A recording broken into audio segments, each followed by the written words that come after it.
गंभीर बातमी अमरावतीत नाही. अमरावती जिल्ह्यातील रिद्धपूर येथे सुरेंद्र मुनी तळेगावकर यांच्या मठात एका 17 वर्षीय तरुणीवर अत्याचार झाल्याची धक्कादायक घटना समोर आली आहे. गेल्या अनेक महिन्यांपासून या युवतीवरती अत्याचार सुरू होते. सुरेंद्र मुनी तळेगावकर आणि बाळासाहेब देसाई यांनी या मुलीला एका मावशीमार्फत बोलावून घेतलं आणि तिचं लैंगिक शोषण केल्याचा आरोप आहे. या अत्याचारातनं या मुलीला 8 महिन्यांची गर्भधारणा झाली होती. शिरखेड पोलिसांनी या तीनही आरोपींवरती बलात्काराच्या गुन्ह्यासह पॉक्सोचा गुन्हा दाखल करून संबंधितांना अटक केली आहे.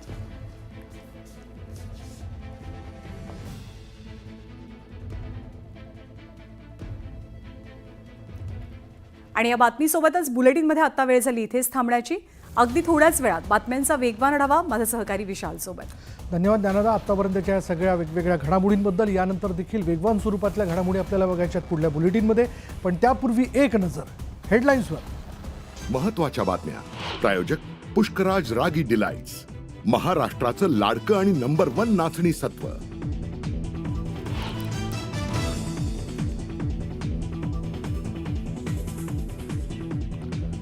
मंत्रिमंडळाची मंजुरी नसतानाही धनंजय मुंडेंकडून 200 कोटींची कृषी साहित्य आणि खतांची खरेदी. मुंडेंनी इफ्कोमध्ये महाघोटाळा केल्याचा दमानियांचा गंभीर आरोप.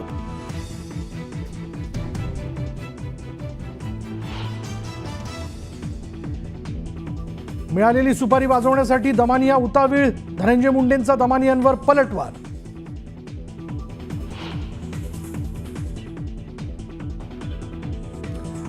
करुणा मुंडेंनी घेतली सुप्रिया सुळेंची भेट. धनंजय मुंडेंनी मंत्रिपदाचा गैरवापर केल्याचा करुणा मुंडेंचा आरोप.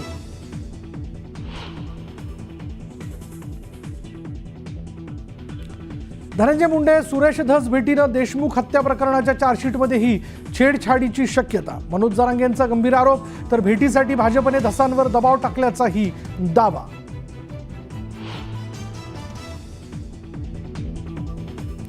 ठाकरेंच्या पक्षाच्या आमदार आणि खासदारांच्या मातोश्रीवरील बैठका पुढे ढकलल्या.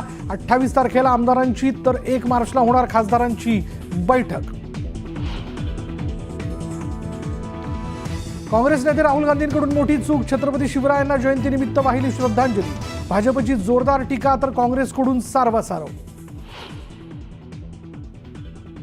अशा लोकांचे मुंडके कापून तुळजा भावनाच्या गळ्यात माळ घातली पाहिजे. मुंडक्यांची जे छत्रपती महाराजांचा अपमान करून राहिलेला आहे, छत्रपती संभाजी महाराजांचा, शिवाजी महाराजांचा.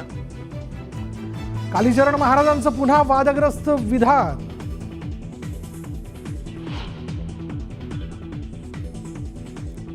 रेखा गुप्ता होणार दिल्लीच्या नव्या मुख्यमंत्री. आमदारांच्या बैठकीत नावावर शिक्कामोर्तब. तर परवेश शर्मांच्या गळ्यात उपमुख्यमंत्री पदाची माळ. पुण्यात जीबीएसचा आणखी एक बळी. नांदेड सिटीत राहणारा 26 वर्षीय तरुणाचा उपचारादरम्यान मृत्यू. तर जिल्ह्यात मृतांचा आकडा 11 वर.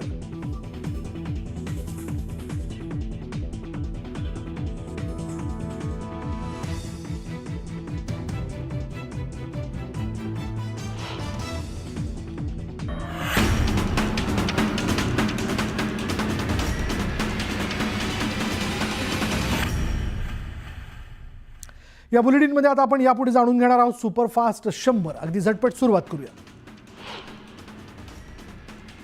उबाटाचे यवतमाळचे खासदार संजय देशमुख यांनी खासदार आमदारांना आमिष दाखवलं जातंय असा आरोप केला होता आणि त्यावर संजय राठोड यांनी आगे आगे देखो होता है क्या असं सूचक विधान केलं.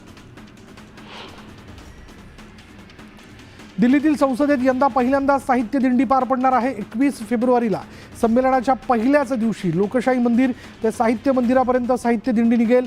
साहित्य दिंडीत लेझिम पथक, चित्ररथ आणि ढोलताशा पथकाचा सहभाग असणार आहे. सामाजिक न्यायमंत्री संजय शिरसाट दिल्ली दौऱ्यावरती आहेत. ज्येष्ठ मूर्तिकार राम सुतार यांच्या गाझियाबादमधील कार्यशाळेला त्यांनी भेट दिली. मुंबईच्या इंदू मिलमध्ये डॉक्टर बाबासाहेब आंबेडकरांचा भव्य पुतळा उभारला जाणार आहे आणि या पुतळ्याच्या कामाची त्यांनी पाहणी केली. पंचायतपासून पार्लमेंटपर्यंत आमचं धोरण आहे. येणाऱ्या निवडणुकीत भाजपची सत्ता आणायची असल्यानं सगळ्या माजी नगरसेवकांना भाजपात घेतलंय असं विधान नवी मुंबईचे भाजपचे जिल्हाध्यक्ष रामचंद्र घरत यांनी केलंय.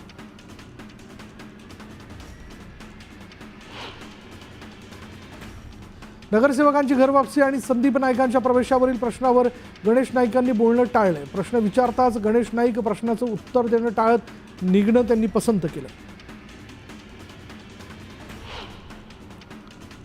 ज्या जनतेने राज्य चालवायला बसवलंय त्या जनतेपासून कसली भीती, त्यांच्यापासून संरक्षण कसाला, असा सवाल कृषी मंत्री माणिकराव कोकाटे यांनी केला.